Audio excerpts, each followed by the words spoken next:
और मैं बोलूँगा कि रिस्क लेना इज़ ओवररेटेड। अब क्या होता है ना, ये सब चीज़ें ओवररेट होती कैसे हैं? एक वो गैंग्स ऑफ वासेपुर का डायलॉग है ना, जब तक इंडिया में सिनेमा रहेगा। तो वही बात है कि खत्म करो, पहले खत्म करो। मतलब ख़त्म तो मैं क्या करूँ उसको। तो अभी एक वेब सीरीज़ आई थी 1992 स्कैम। तो वहाँ पे उन्होंने एक डायलॉग फेमस कर दिया, रिस्क है तो इश्क है। अब इस रिस्क है तो इश्क को मैं इस तरीके से समझा सकता हूँ कि लोग बाग जल्दी पैसा कमाने का रिस्क लेते हैं और 90% लोग ऑन रिकॉर्ड उसमें फेल होते हैं। 90% लोग, ये मैं ऑन रिकॉर्ड क्यों बोल रहा हूँ, सभी का डेटा है कि भाई अगर आप फ्यूचर ऑप्शंस में ट्रेडिंग कर रहे हैं तो 10 में से 9 लोग हैं जो लूज़ कर जाते हैं अपने पैसे को। सिर्फ एक ही व्यक्ति है जो पैसे बना पाता है, और उसकी भी कॉस्ट जो है ना वो पैसा बनाने की, ऐसा नहीं है कि उसकी कॉस्ट 1% 2% आ रही है, वो 15 से 50% के आसपास आती है। यानी कि उसने 1 लाख रुपये बनाए तो उसके 15,000 से 50,000 रुपये उसमें खर्च हो जाएंगे। लोग बाग इस सिंप्लिसिटी को क्यों नहीं फॉलो कर पाते? उनको विश्वास नहीं होता कि पॉसिबल है। उन्हें क्या चाहिए? उन्हें चाहिए मैं महीने में 15% रिटर्न कैसे कमाऊँ।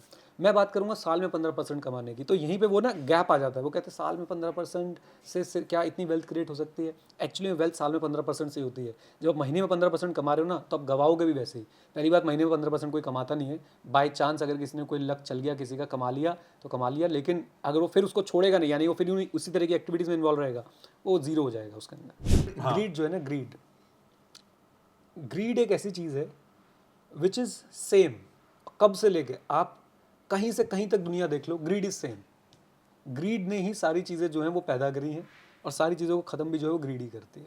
और अगर आप, मैं तो बोलता हूँ सर आइजैक न्यूटन का नाम लो, he was also greedy and he lost money in stock markets. अच्छा, यस। तो क्या यार, फिर 91 ही देख लेता है यार। हाँ। तो ही was also greedy and he lost money in stock markets. तो हर कोई पैसा खोने का एक 101 है, पैसा खोने का भी greedy, and you will lose money like anything, पक्की बात है।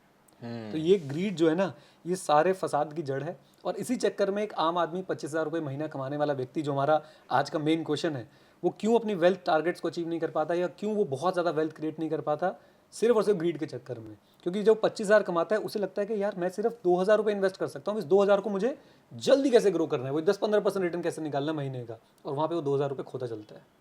और एक दिन ऐसा हो जाता है कि फिर उधार लेके पैसे लगाता है, फिर खो जाते हैं, और उसके बाद वो डेट के अंदर डूब जाता है। अननेसेसरली ट्रेडिशनल स्कूल्स को बैश करना बंद किया जाए, ये हमने ना आदत बना ली है। कि यूनिवर्सिटी वगैरह को कह रहे हो? हाँ हाँ हाँ। जबरदस्ती हम लोग पकड़ते हैं, कोई नहीं मिला चलो भाई इनको बैश कर लें।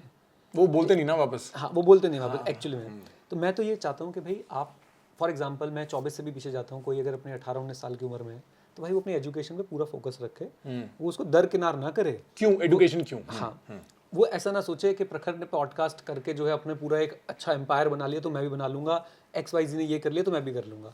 प्रखर के पास भी एक एजुकेशन का बैकअप है, राइट। उसको पता है एक फॉल बैक प्लान है, और कहीं ना कहीं मेरे को ऐसा लगता है कि पैसे को हम लोग बोलते हैं ना कंपाउंड होता है, नॉलेज भी कंपाउंड होती है। मैं आज भी स्टॉक मार्केट में कुछ चीज़ें देखता हूँ, मेरे को बहुत इजी फील होता है। अभी मैंने एक NISM का पेपर दिया, रिसर्च एनालिस्ट का, मैं बिना पढ़े चला गया और मैं पास हो गया उसके अंदर। क्यों? CA बैकग्राउंड, कॉमर्स बैकग्राउंड, मुझे रेशियोज पता है, मुझे डेट इक्विटी पता है, जो शायद एक लेमैन को नहीं पता होगा, अनलेस अदरवाइज वो स्पेसिफिकली उसको पढ़े। तो मेरी एजुकेशन मुझे हेल्प करती है। और आपकी एजुकेशन आपको कहाँ हेल्प करेगी? ये कुछ ऐसा है कि ना, हमारे शरीर के हर अंग काम कर रहा है ना, तो हम ना उसकी वैल्यू नहीं समझ पाते।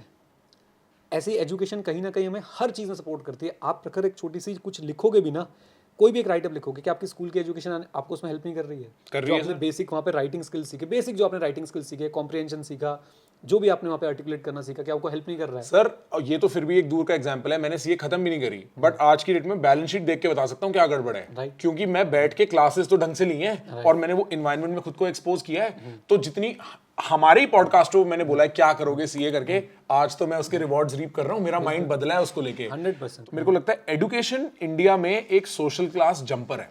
जो बात नहीं बोली जाती है जब आप कॉलेजेस को बैश कर रहे होते हैं ऑनलाइन, ये एक नया ट्रेंड है इंडिया में, और हम ये समझते हैं कि एजुकेशन सिस्टम में और एक्चुअल एजुकेशन में एक डिफरेंस है। यहाँ भी है, विदेश में भी है, यहाँ शायद ज्यादा है, but fact of the matter is एक डिग्री बहुत सॉलिड लेवरेज है जो आपको 0 से 2 लाख रुपए महीना तक ले जा सकती है अगर आप ढंग से पकड़ लो उसको।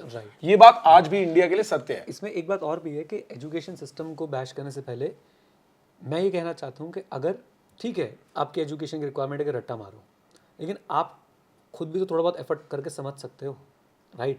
मान लो मैं BCom कर रहा हूँ, मुझे पता है यार वो शिवदास एंड सन्स और किंग चैंपियन और सतीश ब्रदर्स वो 10 ईयर्स आते हैं, वो पढ़ के जो है वो पास होना है। बट अगर मैं किसी भी एक टॉपिक में इंटरेस्ट ले लूँ, उसको पढ़ लूँ, फॉर एग्जाम्पल, क्या बिजनेस के बेसिक प्रिंसिपल्स, अगर मैं पोर्टर 5 फोर्सेस मॉडल की बात करता हूँ, या मैं कोई और कॉम्पिटिटिव एडवांटेज टर्म की बात कर लेता हूँ, कोर कॉम्पिटेंसी की बात कर लेता हूँ, क्या ये बीकॉम में नहीं आते हैं? अगर मैं उनको पढ़ के अपने इंटरेस्ट से थोड़ा बहुत उसको परस्यू करने लग जाऊँ, तो वो भी तो मेरी एजुकेशन का ही पार्ट है। Right. और वो चीज़ आपको बहुत वैल्यू देती है, बहुत ज़्यादा। मैंने तो अपना जितना बिजनेस क्रिएट किया, मैं तो कहता हूँ मैंने जो अपने एजुकेशन में सीखा या पढ़ाते हुए जो सब्जेक्ट मैंने पढ़ाते हुए सीखा, मैंने उसको अप्लाई किया है यहाँ पे। बट इसीलिए अगर भाई आपको भी अपनी एजुकेशन को इंटरेस्टिंग बनाना है, आप सब्सक्राइब बटन फट से दबा सकते हैं यहाँ पे, यहीं पे देखो ऐसे ऐसे दब गया। आज की डेट में म्यूचुअल फंड में एवरेज होल्डिंग पीरियड 5 साल से ज़्यादा, if I am not wrong, मैंने कहीं पढ़ा था 5 साल से ज़्यादा सिर्फ 3% लोगों का है।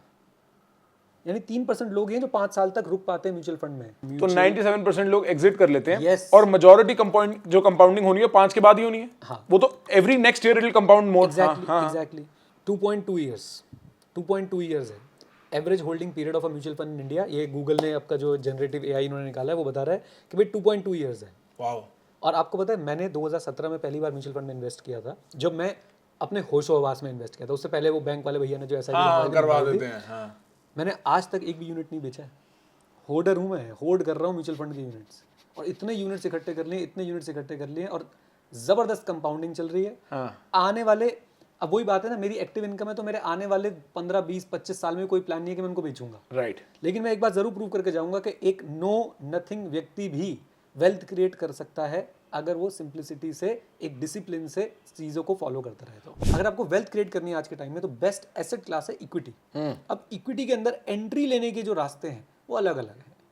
आप ऐसा समझो कि आपको यहाँ से जाना है जिम कॉर्बेट, आपके पास 2 रास्ते हैं, या तो भाई आप अपनी फॉर्च्यूनर उठाओ खुद चले जाओ, या फिर आप एक ड्राइवर को हायर करो, भाई तू चला ले, मैं पीछे बैठ के एंजॉय करना चाहता हूँ।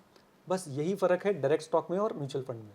डायरेक्ट स्टॉक में आप खुद गाड़ी चला रहे हो, आप खुद नेविगेट करोगे, आप खुद ब्रेकर्स के हिसाब लगाओगे कि भाई गड्ढा आ रहा है, कैसे निकालनी, क्या करना है।